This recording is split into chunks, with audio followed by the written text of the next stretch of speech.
Millionaire dismisses 3 weak colts, but girl leads them to victory. He saw them as useless, but she saw them as a chance to prove that everyone has value. While he ignored them, she fought against everything and everyone to show their potential. What happened next left the millionaire in shock. They became champions. If this story interested you, don't forget to subscribe to our channel and tell us which city you're watching from. We continue. I promise this will be the best story you'll ever hear in your life. The truck stopped with a jolt at the entrance to Sunnydale Ranch, raising a cloud of dust that mixed with the dry morning air. Emily Parker carefully climbed down from the back, her eyes fixed on the 3 trembling animals at the rear of the vehicle. The colts were too small, too fragile, too different from what Richard Harrison considered worthy of his property. "Just leave them right there," Richard shouted from the high porch of the main house, not even bothering to come down. "They're yours now, Emily. Do whatever you want with those useless animals." Emily felt her chest tighten. It wasn't the first time she'd heard that tone of disdain in the rancher's voice, but today it seemed even more cutting. She watched the 3 colts huddle together in the corner of the truck, their large, frightened eyes reflecting the same fear she felt whenever she had to face Richard. The driver, a middle-aged man with a sunburned face, got out of the cab and nodded to Emily. "Sorry, miss, orders are orders. The boss said to leave them here, and that's that." "It's okay," Emily responded, her voice firmer than she actually felt. "I'll take care of them." When the truck departed, taking away the last connection to the outside world, Emily was left alone with the 3 small animals. She approached slowly, extending her hand cautiously. The first colt, a chestnut male with a white mark on his muzzle, initially backed away, but something in Emily's eyes must have reassured him, because he allowed her to touch his bristled coat. "You've been discarded too," she murmured, her voice barely a whisper. "I know how that feels." The other 2 colts, a black mare with white feet and a pinto male with irregular markings across his body, watched everything attentively. Emily could sense their fragility, their uncertainty, their fear of abandonment. It was as if she were looking at mirrors of her own soul. For years, Emily had worked at the ranch as a horse handler, always in the shadows, always invisible to the owners who saw her as just another dispensable employee. As a child, she had dreamed of training racehorses, of participating in major competitions, of proving she had talent. But life had made sure to show her that some dreams were the privilege of people born in different places, with different opportunities. "Richard said you're good for nothing," she continued, stroking the neck of the chestnut colt, whom she decided to call Valor. "That you're too weak, too small. He said the same thing about me when I started working here." The black mare approached timidly, and Emily extended her other hand to her. "You'll be Faith," she decided, feeling an immediate connection with the animal's intelligent eyes. The pinto colt remained at a distance, watching everything cautiously. "And you'll be Fortune." The names came naturally, as if she had always known that one day she would find these 3 beings who, like her, needed a second chance. Emily looked around the small property that Richard had kindly given her to raise the colts. It was little more than a fenced pasture with some improvised structures, but it would be their home. That first night, Emily stayed awake watching the colts sleep under the faint moonlight. They stayed close together, seeking warmth and protection from each other. The sight reminded her of her own childhood, when she moved from one house to another, always the last to be chosen, always the most disposable. Her mother had left when she was only 8 years old, leaving her with an aunt who saw her as a burden. During her adolescence, Emily passed through several families, always temporarily, always with the feeling that she wasn't welcome anywhere. When she turned 18 and got the job at Richard's ranch, she thought she had finally found her place in the world. But Richard never saw her as more than an employee competent enough to care for the less important horses. He kept her at a distance, never allowing her to participate in training the valuable animals, never recognizing her natural talent with horses. For him, Emily was like the 3 colts now sleeping at her feet, useful only for minor tasks, unworthy of investment or attention. "But you're not useless," she whispered to the sleeping colts. "And neither am I." The next morning, Emily woke, up with the sun rising on the horizon and the three colts already standing, watching her with curiosity. Valor had approached during the night and was lying beside her camping chair. Faith was chewing some grass near the fence, and Fortune maintained a respectful distance, but his eyes followed her every movement. Emily prepared a simple meal with the limited resources she had and began to observe the colts more carefully. Richard was wrong about them. Yes, they were small for their age, but they had good conformation. Their legs were proportional, their necks elegant, and there was something in their movements that suggested agility and intelligence. "You have potential," she murmured, making mental notes about each animal. "You just need someone who believes in you." Valor approached when she extended her hand with a piece of carrot. His movements were cautious, but there was determination in his eyes. Faith watched from a distance, clearly interested, but still fearful. Fortune remained at the back of the pasture, as if evaluating whether he could trust this new human in his life. Emily knew she had a lot of work ahead of her. She didn't have money for expensive equipment, didn't have access to the best veterinarians, and certainly didn't have Richard's support. In fact, she suspected he was waiting for her to fail, to prove his theory that both she and the colts were lost causes. But there was something growing inside her, a determination she hadn't felt in years. Maybe it was the way Valor had trusted her the night before, or the intelligence she saw in Faith's eyes, or even the silent challenge she read in Fortune's posture. For the first time in a long time, Emily felt she had a mission, a purpose that went beyond simply surviving. She looked at the main house of the ranch in the distance, where Richard was probably having his breakfast served by employees who treated him like a king. He had discarded these three colts without thinking twice, just as he had discarded so many other things in his life. But Emily wasn't like him. She knew the value of a second chance because she had never stopped waiting for hers. "We'll show him," she said aloud, surprising herself with the firmness in her own voice. "We'll show all of them they were wrong." The three colts were watching her now, as if they understood that something important was happening. The sun was higher in the sky, promising another hot day in the countryside, but Emily felt a different energy in the air.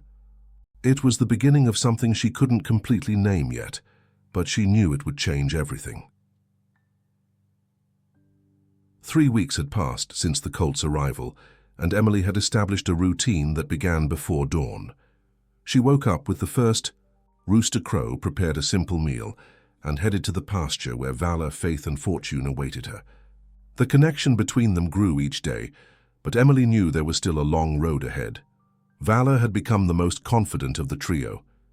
He approached whenever Emily arrived, allowing her to brush him and check his hooves.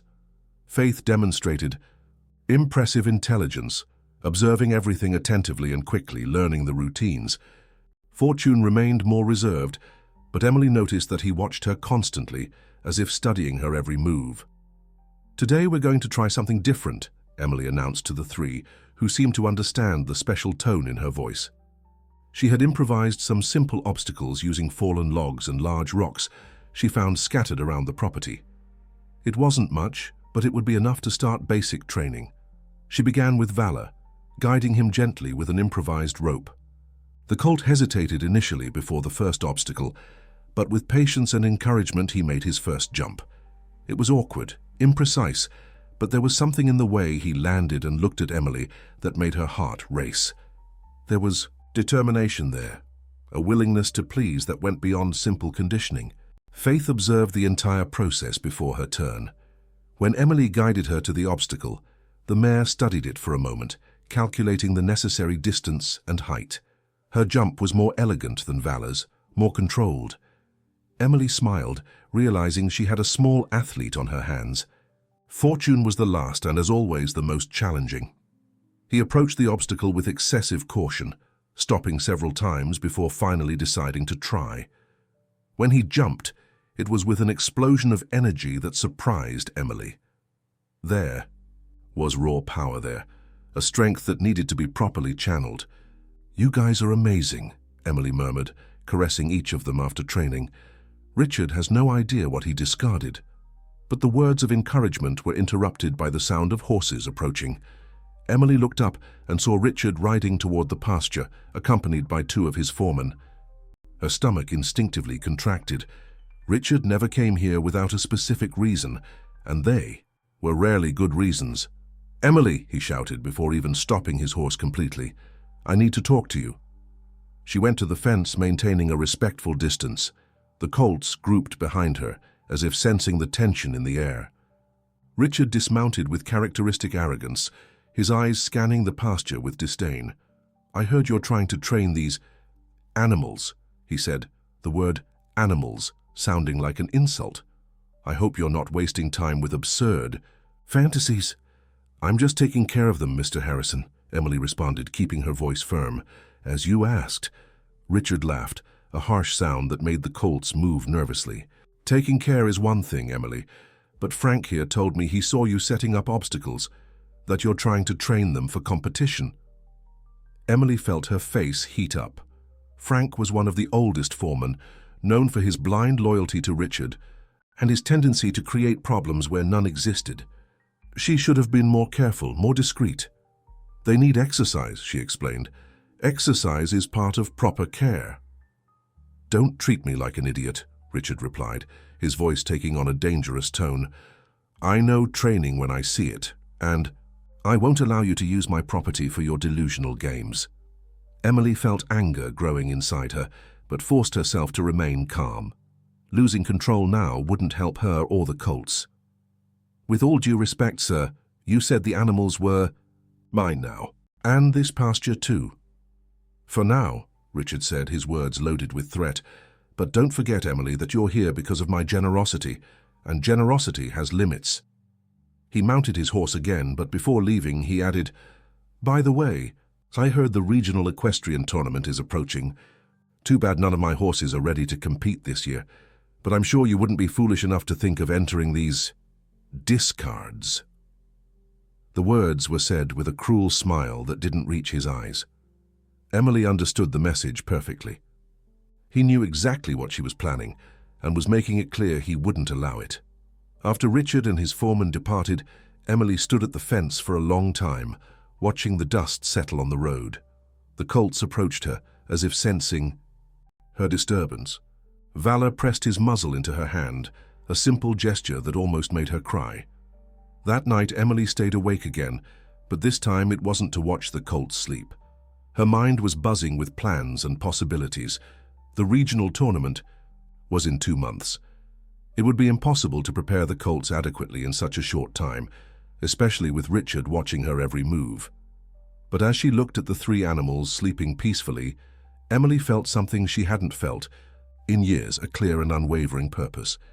She had been discarded all her life, passed from one family to another, from one job to another, always being seen as someone temporary, dispensable. But these colts represented something different. They represented a chance to prove that true. Value couldn't be measured by first impressions. "We're going to make it," she whispered into the night. "Somehow we're going to make it." The next morning, Emily woke up with renewed determination. She modified her routine, getting up even earlier, and developing exercises that looked like casual games to any distant observer, but were actually carefully planned training. Valor showed steady progress in his courage and willingness. Each day he jumped a little higher, ran a little faster, trusted a little more.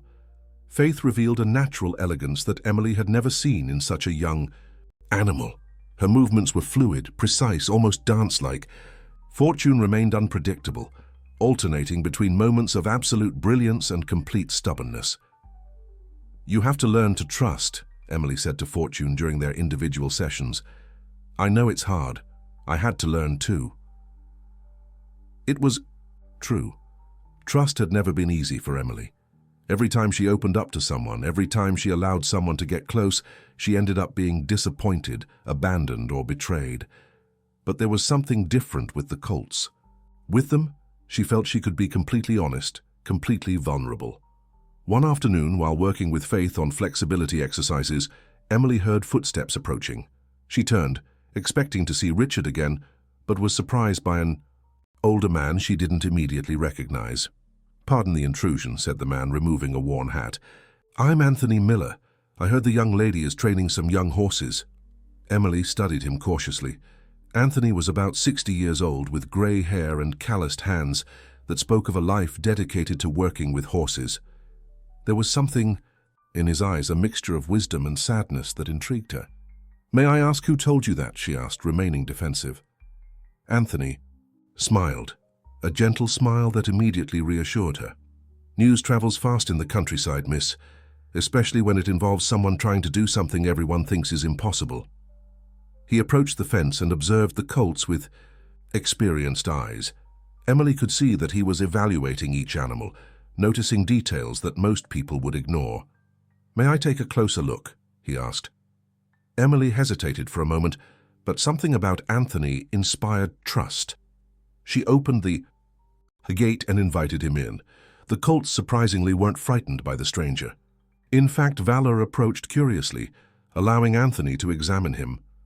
"Interesting," Anthony murmured, running his hands over Valor's legs and back. "Richard Harrison really doesn't know what he's looking at, does he?" Emily felt a jolt. "You know Mr. Harrison?" "I've known men like him my whole life," Anthony replied, moving to examine Faith. "Men who think value is measured only by how much something cost or the bloodline it carries." He finished examining the 3 colts and turned to Emily with a serious expression. "Miss, can I give you some advice? You have 3 rough diamonds here, but rough diamonds need proper cutting to shine." Anthony Miller became a constant presence in Emily's life in the weeks that followed. He always appeared in the late afternoon when the sun began to set and Richard had already returned to his main house. The old trainer brought with him decades of experience and infinite patience that Emily had never encountered before. "The mistake most people make," explained Anthony on a particularly hot afternoon while watching Emily work with Fortune, "is trying to force the horse to do what we want. But the secret is in making him want to do what we need." Emily stopped in the middle of the exercise, panting and frustrated. Fortune had refused to jump the same obstacle he had easily conquered the day before. "But yesterday he did it perfectly. I don't understand why he's being so stubborn today." "Because yesterday he was curious," Anthony replied with a smile. "Today he's testing you, wants to know if you'll give up on him when things get tough." The words hit Emily like a punch in the stomach. She looked at Fortune, who was watching her with those intelligent and challenging eyes, and suddenly understood. It wasn't about stubbornness. It was about trust. It was about knowing if she would be just another person in his life who would abandon him when he didn't meet expectations.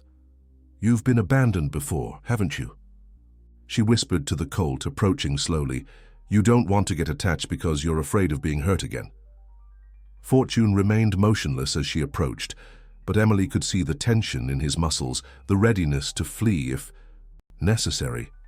She extended her hand slowly, allowing him to sniff her fingers before gently touching his neck. "I've been abandoned too," she continued, her voice low and calming. "Many times. I know how it hurts. I know how hard it is to trust again." Something changed in Fortune's eyes. The resistance that had been present for weeks began to dissolve, replaced by cautious curiosity. When Emily guided him back to the obstacle, he followed without hesitation. And when she encouraged him to jump, he did so with a grace that made Anthony whistle in admiration. "Now you understand," the old trainer said, clapping slowly. "It's not about dominating the animal. It's about forming a partnership." In the weeks that followed under Anthony's guidance, Emily saw the 3 colts transform. Valor developed unwavering confidence, jumping increasingly higher obstacles with growing enthusiasm. Faith revealed a natural elegance that impressed even Anthony. And Fortune, once he learned to trust, became the most powerful of the 3, capable of jumps that seemed to defy gravity. But not everything was progress and victories. Richard had noticed Anthony's visits and was not at all pleased with this. One morning, Emily found Frank and another foreman waiting for her in the pasture, their expressions far from friendly. "The boss wants to talk to you," Frank announced without preamble. "Now." Emily followed the 2 men to the main house, her heart beating rapidly. She had never been invited to enter the house before, and the luxurious interior made her feel even more out of place. Richard was waiting for her in his office, seated behind a massive mahogany desk, surrounded by trophies and photographs of himself, with prize-winning horses. "Sit down," he said, his voice cold as ice. Emily obeyed, keeping her hands steady in her lap despite her nervousness. "I heard you've been receiving visits," Richard continued, leafing through some papers on his desk without looking at her. "A certain Anthony Miller, former trainer, retired after some incidents." Emily felt a chill of apprehension. "Incidents?" Richard finally raised his eyes, a cruel smile playing on his lips. "Anthony Miller was once one of the best trainers in the region, won several tournaments, had an impeccable reputation, until he lost everything on a bad bet. Lost his farm, his horses, his reputation. Some say he also lost his mind." The words were calculated to hurt, to plant seeds of doubt. Emily forced herself to maintain a neutral expression, but inside, she felt the world shifting. Anthony had become so important to her, so fundamental to her progress with the Colts. The idea that he might be lying about his past made her feel sick. "Why are you telling me this?" she asked, her voice weaker than she would have liked. "Because I care about you, Emily," Richard responded, his false concern more convincing than any direct threat. "You're a good employee, and I don't want to see you being deceived by an old loser who's trying to relive his lost glory through you." He stood up and walked to the window that overlooked the pasture where the colts were grazing. "Besides, I've heard rumors that you might be thinking of entering these animals in the regional tournament. I hope they're just rumors." Emily swallowed hard. The registration for the tournament was due next week, and she had been gathering courage to take that step. "And if they're not just rumors?" Richard turned to her, his eyes hard as stone. "Then I would have to reconsider our partnership. This pasture, these animals, your job here, all of this exists because of my generosity, and generosity can be withdrawn as easily as it was granted." The threat hung in the air like a toxic cloud. Emily understood perfectly. If she tried to participate in the tournament, she would lose everything, not just the colts, but her only means of survival. "I understand," she finally said, hating how defeated her own voice sounded. "Good," Richard smiled, returning to his chair. "And, Emily, I suggest you reconsider these visits from Mr. Miller. Desperate men do desperate things, and I wouldn't want you to find yourself involved in his problems." Emily left the main house with trembling legs. Richard's words echoed in her mind, mixing with her own insecurities and fears. When she reached the pasture, she found Anthony waiting for her, as he did every afternoon. "You look troubled," he observed, studying her expression. "Did something happen?" Emily hesitated. Part of her wanted to confront him directly about what Richard had said. Another part was afraid of the answer she might receive. Instead, she turned to the colts, who approached her as they always did, seeking attention and affection. "Anthony," she said finally, "can I ask why you're helping me? Why do you care what happens to us?" The old trainer was silent for a long moment, watching the colts graze. When he finally spoke, his voice carried a weight that Emily had never heard before. "Because I've been where you are now," he said simply. "I've had dreams that seemed impossible. I've been underestimated by people who thought they were superior, and I've also made terrible mistakes that cost me everything I loved." He turned to her, and Emily could see unshed tears in his eyes. "I lost my farm, my horses, my reputation, all because of pride and bad decisions, but I learned that life's greatest losses can also be its greatest lessons." The raw honesty in his voice dispelled all the doubts that Richard had planted. Emily could see that Anthony was being completely sincere, that his pains were real and deep. "These colts," he continued, "they remind me of the horses I lost. And you remind me of who I was before I let fear and bitterness take over me." Emily felt tears stinging her own eyes. "Richard told me to stop training for the tournament. Said I'd lose everything if I tried to compete." Anthony nodded as if he expected this news. "And what are you going to do?" The question hung between them like a challenge. Emily looked at Valor, Faith, and Fortune, who had approached during the conversation, and were now watching the two humans with curiosity. In recent weeks, she had seen these three animals transform from frightened, discarded creatures into potential athletes. She had felt their confidence grow, had seen the sparkle in their eyes when they achieved a perfect jump. I don't know, she admitted. I'm afraid of losing everything, but I'm also afraid of wasting their chance to show what they're capable of. Fear is natural, Anthony said softly. I lived with fear for years after losing everything. Fear of trying again, fear of failing, fear of caring about something enough to hurt when I lost it. He placed a gentle hand on her shoulder. But I learned that living with fear isn't really living. It's just existing. And these three deserve more than that. You deserve more than that. That night, Emily stayed awake until very late, weighing her options. The tournament. Registration was on her desk, filled out but not sent. She knew that signing that paper meant crossing a line from which there would be no return. It meant openly defying Richard, risking everything for what might be just an impossible fantasy. But when she looked out the window and saw the three colts sleeping peacefully under the stars, Emily knew what her choice was. She couldn't guarantee they would win the tournament. She couldn't even guarantee it wouldn't be a complete failure, but she could guarantee that she would give them, and herself, the chance to try. The envelope with the registration for the regional tournament was mailed on a cloudy Tuesday morning. Emily had walked to town before dawn, her hands trembling when she finally dropped the paper into the mailbox. There was no turning back now. In 2 weeks, she would be in the arena with valor, faith, and fortune, proving to the world that discards could shine. Richard discovered the registration 3 days later. Emily was working with Faith when she saw the dust cloud approaching on the road. This time, he didn't come alone. Besides Frank and another foreman, there was a man in a suit whom Emily didn't recognize. "Emily Parker," Richard shouted, before even dismounting, his voice carrying a fury she had never seen before. "You have deeply disappointed me," Emily continued, brushing Faith, forcing her hands to remain steady. "Good morning, Mr. Harrison." "Don't play with me," he replied, approaching the fence with heavy steps. "You disobeyed my direct orders. You entered these useless animals in the regional tournament against my express wishes." "The animals are mine," Emily responded, finally looking at him. "You said so yourself." Richard laughed, a bitter sound that made the colts stir. "They were yours, but since you broke our agreement, I'm revoking my generosity." He motioned to the man in the suit. "This is my attorney, Mr. Jenkins. He has some papers for you to sign." The lawyer approached with a leather portfolio, removing several documents. "Miss Parker, these are the ownership deeds for the animals, officially returning them to Mr. Harrison. Also included is the eviction notice from the property, effective immediately." Emily felt the world spin around her.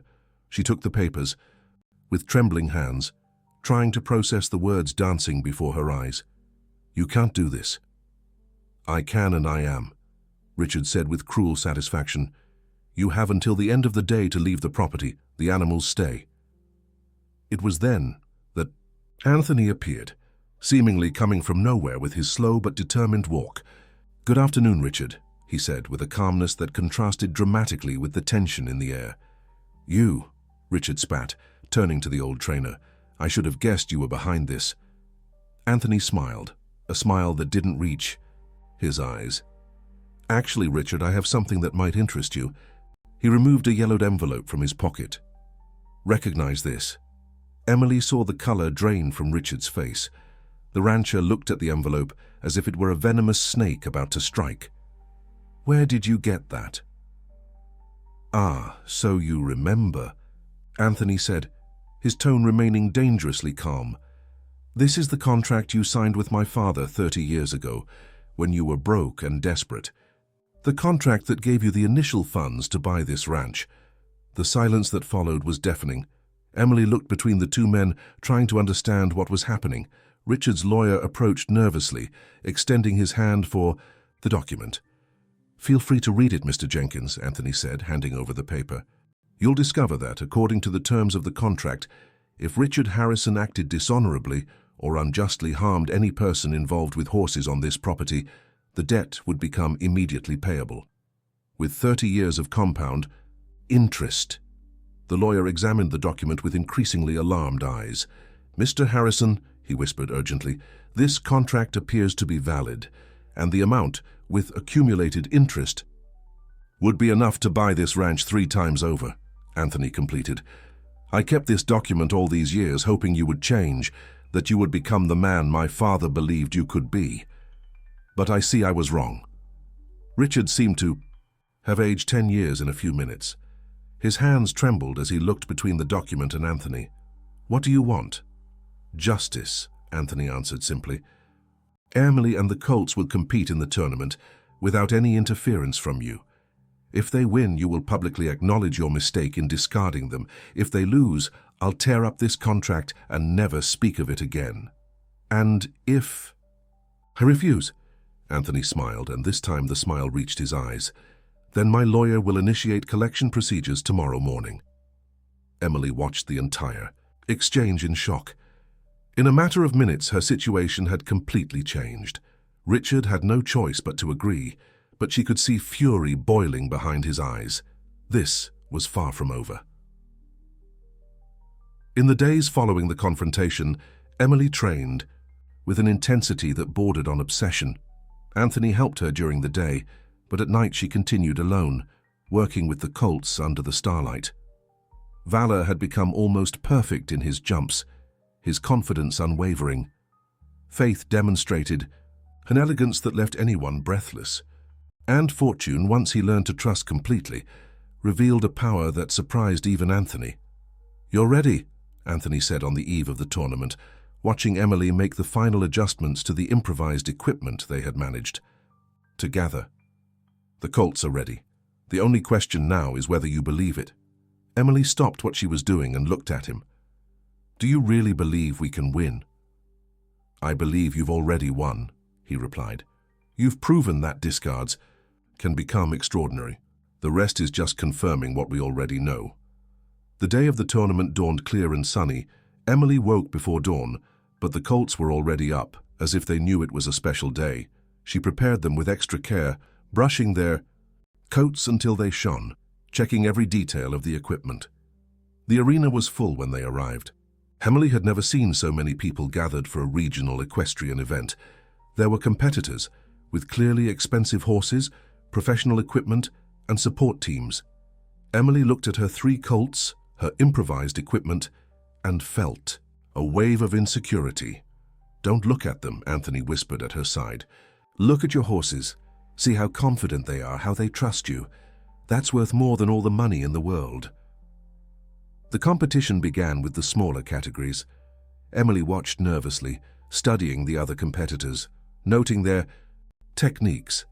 When her turn finally came, the announcer called, "Next competitor, Emily Parker with Valor of the Wind."